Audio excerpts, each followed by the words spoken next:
today is all about never forget, right? It's all about never forget. That's what this is all about. It's important that the younger generation knows about 9/11, right?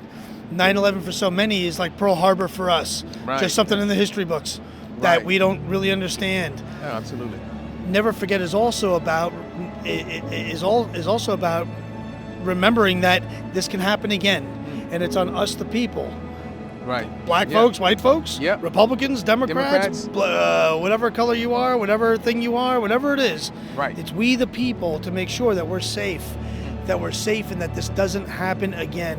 3,000 people, almost 3,000 people went to work 23 years ago today and didn't come home. Their cars were stuck in train stations. Their dry cleaning was in dry cleaners. They went to work. They weren't soldiers. They didn't. When we deploy, we know that there might be a chance that we don't come back. Right. All these folks went to work thinking they were going to come home on Tuesday afternoon, and they didn't.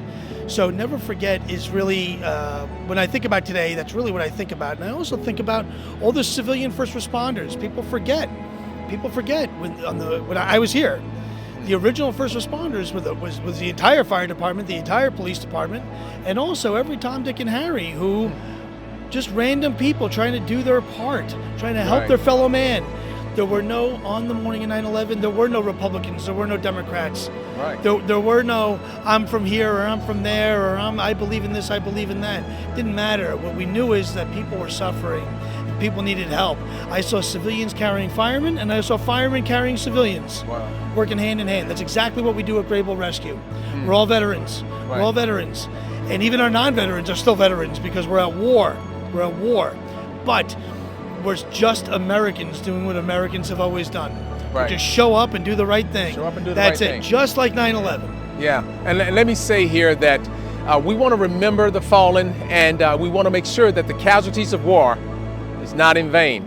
So therefore, we need to make sure that our children and our grandchildren can live out their dreams and embrace their talents in accordance with the promises that were made in our 1776 Declaration of Independence. If we can do that by showing up here, remembering what had happened, and teaching our children the value of freedom, then we can say that the casualties of war that happened here some 23 years ago is not in vain.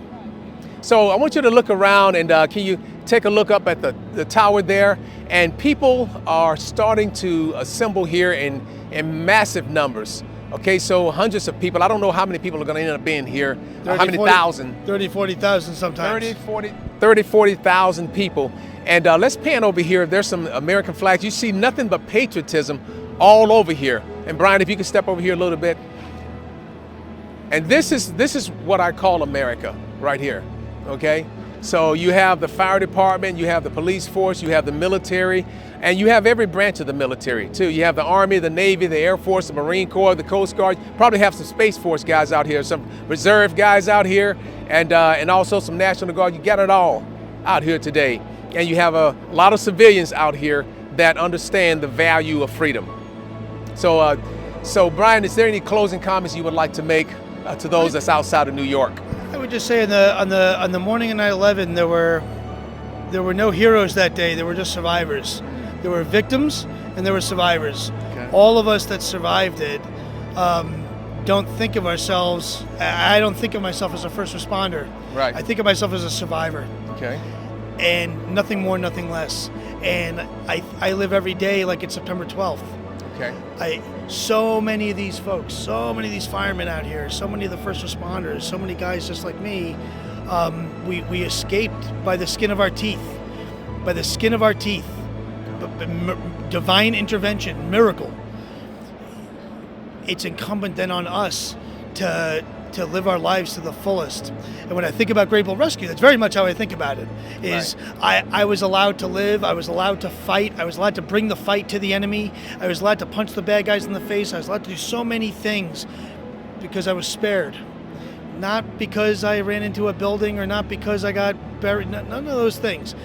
Only because I was spared.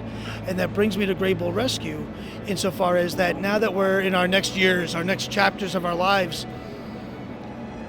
it's on us to keep doing what we can do. whether it's Healing America or whether it's Grable. It doesn't matter. Doesn't matter, yeah. While there's air in our lungs, That's right. That's right. we can still do things. We can spread the word. We can spread patriotism. We can punch the bad guys in the face. We can save lives. We can do all manner of things because we're able to, and it's on all of us to do that. And that's what the Founding Fathers really wanted. Paul Revere, if Paul Revere were alive today, he'd have a Grable patch on his horse, and he'd be reciting Old Glory. That's right. Right? That's right. If he were here right now. Right? Yes. And why is that? Because he was just a patriot. He wasn't a Republican. He wasn't a Democrat. He wasn't a this. He wasn't a man or a woman. He didn't care. He was just an American trying to help his people, which is what we're able to do. And it's a really beautiful thing. And when we went to the 9/11 museum on yesterday, it was more to take in than I could even bear. And I've only taken in just a fraction of what they had to offer there. So I went home to the hotel that night to practice my poem, the 9/11 poem. And I had to practice that poem 6 times just to get the emotions that I had in that poem. So I wanted to be able to present the poem without getting up in front of the people and crying because of that poem, because I had a better understanding. And this is the thing. It's 9/11 is an experience that is sensory overload. The smells were deeper than anything you've ever smelled. The noises were louder than anything you've ever heard. The sights that we saw were worse than anything you could ever imagine and bigger than anything you could imagine. The taste of the concrete and the dust was unlike anything. The museum does a phenomenal job trying to capture that.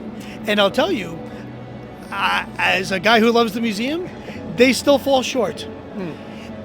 As a guy who has now gone to the museum where you feel it. It's an emotional experience. It's an emotional experience, seeing all the faces on the walls and hearing the pass alarms of the firemen, experiencing it. It's an emotional event. Wow. Even 23 years later. 23 years later, it's still a thing. How many people have we met today that talk about it like it was yesterday? Right. Yeah.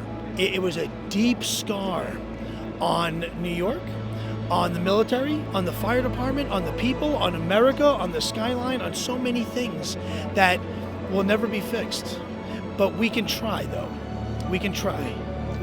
Well, I want to thank Brian Stern here. Listen, you guys be blessed. And if you don't think that you're blessed, then let's get there. Let's get there.